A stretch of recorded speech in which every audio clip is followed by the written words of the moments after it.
ഓം ശാന്തി. 1/2/2024 ഇന്നത്തെ മുരളിയുടെ main points. മധുരമായ കുട്ടികളെ, ഇപ്പോൾ വരെ എന്തെല്ലാം പഠിച്ചിട്ടുണ്ടോ അതെല്ലാം മറക്കൂ. തികച്ചും കുട്ടിക്കാലത്തിലേക്ക് പോകൂ. അപ്പോൾ ഈ ആത്മീയ പഠിത്തത്തിൽ പാസ്സാകാൻ സാധിക്കും. ഈ ആത്മീയ പഠിത്തം വളരെ ഉയർന്ന ഒരു ലക്ഷ്യമാണ്. ഈ പഠിത്തത്തിൽ പാസ്സാകുന്നതിന് എന്ത് ചെയ്യണമെന്നാണ് ഇന്ന് ബാബ പറയുന്നത്. നാം മുമ്പ് എന്തെല്ലാം വായിച്ചിട്ടുണ്ടോ, പഠിച്ചിട്ടുണ്ടോ, മനസ്സിലാക്കിയിട്ടുണ്ടോ അവയെല്ലാം മറക്കണം. തികച്ചും കുട്ടിക്കാലത്തിലേക്ക് പോകണം. കുട്ടിക്കാലമെന്നാൽ നമ്മളുടെ ഏറ്റവും നിഷ്കളങ്കമായ സമയമാണ്. ആ നിഷ്കളങ്കമായ സ്ഥിതിയിലേക്ക് തിരിച്ചു പോകണം. നമ്മളുടെ കുട്ടിക്കാലത്ത് നാം ഒരിക്കലും മറ്റുള്ളവരെക്കുറിച്ച് മോശമായി ചിന്തിച്ചിരുന്നില്ല. നാം സ്വയം തൃപ്തരായിരുന്നു. നെഗറ്റീവായ ചിന്താഗതി വളരെ കുറവായിരുന്നു.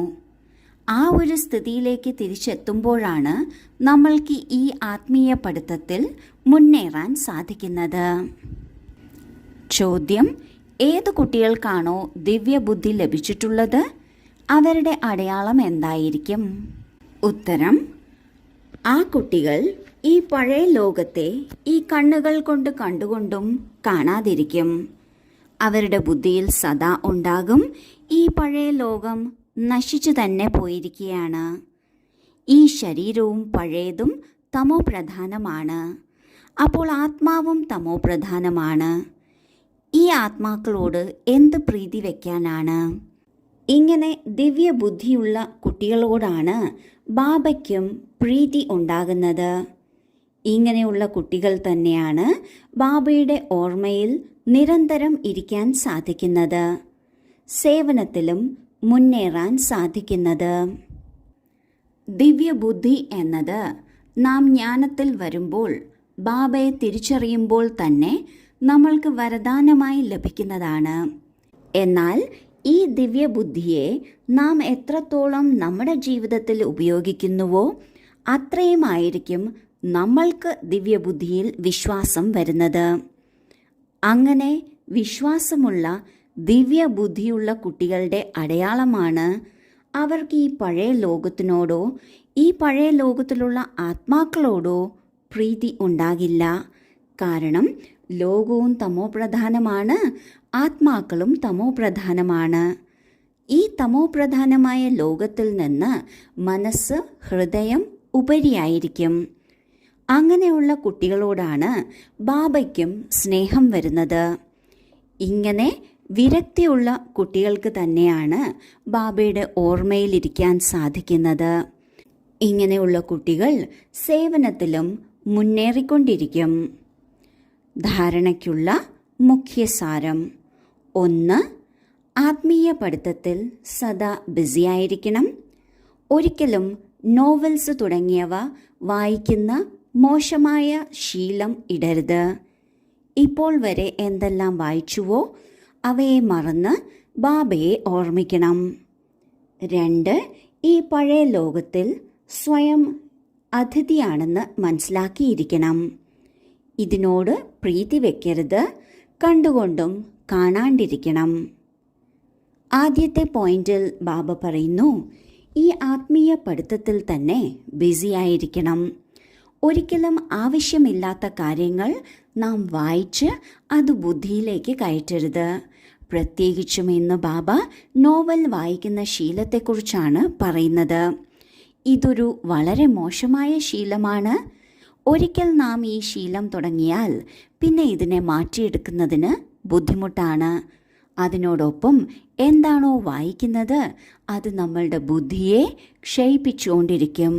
അതിനാൽ ഈ ഒരു ശീലം ഉണ്ടെങ്കിൽ അത് മാറ്റിയെടുക്കണം. അതിനോടൊപ്പം ഇന്നേ വരെ എന്തെല്ലാം വായിച്ചിട്ടുണ്ടോ അവയെല്ലാം മറന്ന് ബാബയെ തന്നെ ഓർമ്മിക്കണം.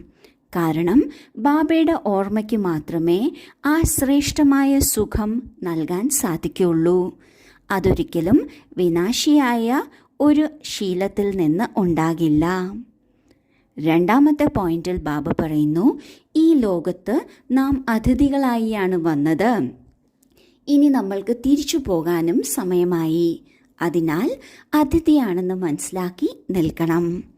ലോകത്തിനോട് പ്രീതി വയ്ക്കരുത്, കണ്ടുകൊണ്ടും കാണാതിരിക്കണം.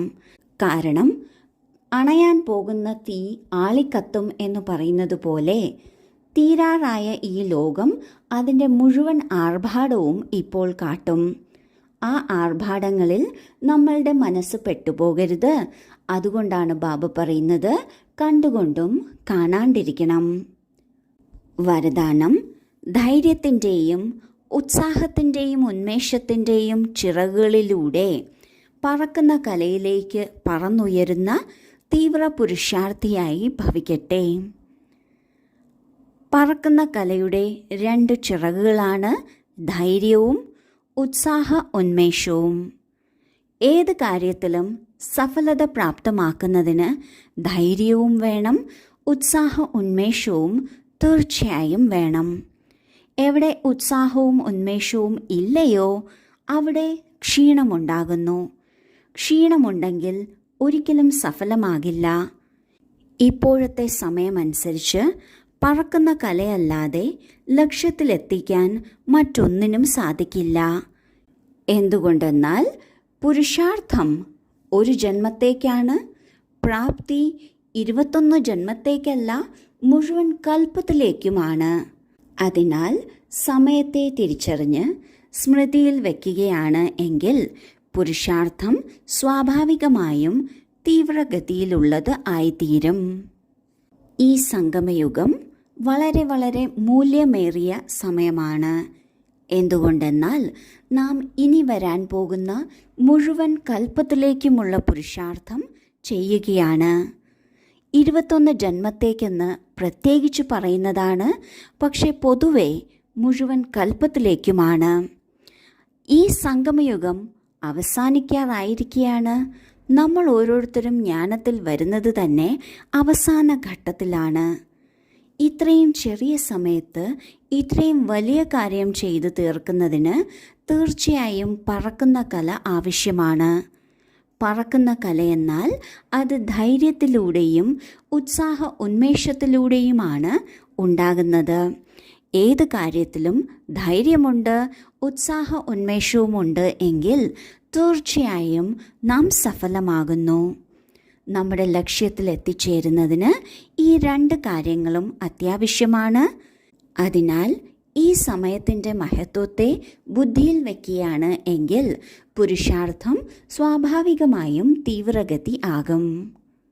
സ്ലോഗൻ: സർവരുടെയും മനോകാമനകളെ പൂർണ്ണമാക്കുന്നവരെയാണ് കാമധേനു എന്ന് പറയുന്നത്. കാമധേനു എന്ന പശുവിനെ കുറിച്ച് ഭക്തിമാർഗത്തിൽ പറയാറുണ്ട്. ആരെന്ത് ചോദിച്ചാലും അത് നൽകുന്നതാണ് എന്നാണ് അതിനർത്ഥം. ഭക്തിയിൽ എന്ത് കാട്ടുന്നുവോ അത് ജ്ഞാനത്തിലാണ് നടന്നിട്ടുള്ളത്. അതിൻ്റെ ഓർമ്മചിഹ്നം മാത്രമാണ് ഭക്തിയിൽ പറയുന്നത്. ആരാണോ എല്ലാവരുടെയും മനസ്സിൻ്റെ ആഗ്രഹത്തെ പൂർത്തീകരിക്കുന്നത് അവരെയാണ് കാമധേനു എന്ന് പറയുന്നത്. ലോകത്തിലുള്ള മനുഷ്യർക്കെല്ലാം പലതരത്തിലുള്ള ആഗ്രഹങ്ങളുണ്ടാകും. എന്നാൽ ഈ ആഗ്രഹങ്ങളെയെല്ലാം സൂക്ഷ്മമായി പരിശോധിക്കുകയാണെങ്കിൽ ആത്മാവിൻ്റെ 7 ക്വാളിറ്റി, ആത്മാവിൻ്റെ 7 നിജ സംസ്കാരത്തിലേക്ക് അത് എത്തിച്ചേരുന്നു. ശാന്തി, സുഖം, പവിത്രത, ആനന്ദം, ജ്ഞാനം, ശക്തി, സ്നേഹം. ഈ 7 ക്വാളിറ്റികളുടെ സേവനമാണ് നാം ചെയ്യേണ്ടത്. ആരാണോ ഈ 7 കാര്യങ്ങൾ മറ്റുള്ളവർക്ക് ദാനം ചെയ്യുന്നത് അവരെയാണ് കാമധേനു എന്ന് പറയുന്നത്. ഓം ശാന്തി.